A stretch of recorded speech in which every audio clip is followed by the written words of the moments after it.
Bonjour tout le monde, bienvenue à ce cours en différé de philosophie.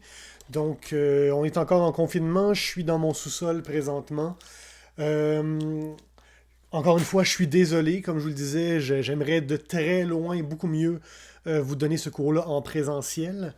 D'autant plus que le cours que je vous donne aujourd'hui, c'est un cours de méthodologie. Donc là, je vais vous donner un exemple de comment est-ce qu'on ferait un plan de rédaction. On s'entend que de faire une vidéo là-dessus ou donner un cours magistral là-dessus, c'est pas ce qu'il y a de plus le fun. Euh, Normalement, en classe, je ferais ça de manière participative avec vous, de manière interactive. Mais bon, on fait ce qu'on peut avec ce qu'on a. Euh, donc là, je vous rappelle que pour passer le cours, il y a trois choses que vous devez faire. La première, c'est de participer au forum en ligne, soit sur Léa, soit sur Facebook. La deuxième, c'est l'entrevue téléphonique que je fais avec vous. Donc, les questions que je vous ai déjà envoyées, travaillez-les, réfléchissez-y, trouvez des réponses, puis on va en discuter ensemble. Et la troisième chose à faire, c'est une rédaction. Donc, dans les prochains jours, je vais vous envoyer une mise en situation. Vous n'aurez pas tous la même mise en situation, évidemment, parce que sinon, en tout cas, ça favoriserait la triche.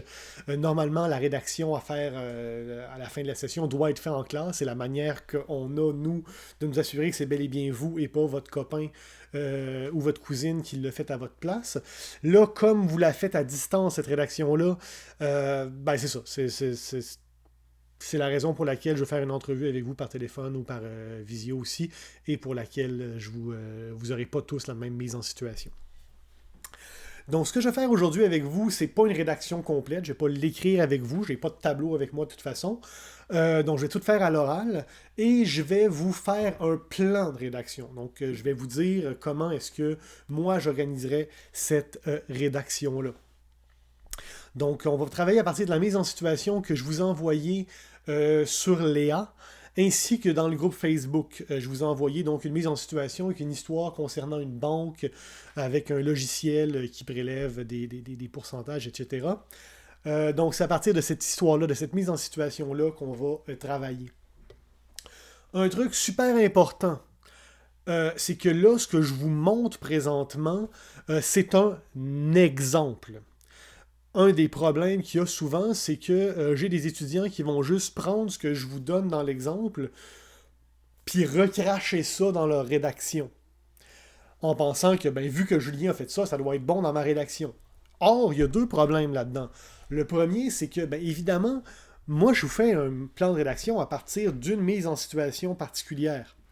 Vous n'aurez pas la même question dans votre rédaction à vous, donc vous ne pouvez pas simplement répéter ce que moi je fais. C'est comme donner une autre réponse à une même, la même réponse à une autre question, ça marche juste pas. Aussi, gardez en tête que ce que je vous donne, donc, c'est un exemple. C'est comment moi je ferais cette rédaction-là. C'est pas la seule bonne manière, puis c'est pas l'unique bonne réponse. J'aime comparer la philosophie et surtout les rédactions de philosophie à de la survie en forêt. Est-ce qu'il y a juste une bonne manière de survivre en forêt? Non. Est-ce que toutes les manières de survivre en forêt sont bonnes? Non plus. Il y en a des meilleures que d'autres. Moi, ma job en tant que prof, c'est de vous donner des trucs sur comment survivre en forêt. Mes trucs, c'est ça. Donc, les trucs que je vous enseigne vont vous servir. Si je vous fais une démonstration, puis que je vous montre une vidéo de comment moi j'ai survécu 2 semaines dans la taïga, puis qu'à l'examen final, je vous garoche dans la jungle amazonienne, dis-je, c'est sûr que vous ne devez pas appliquer les mêmes stratégies, les mêmes trucs, les mêmes techniques. C'est pas le même environnement.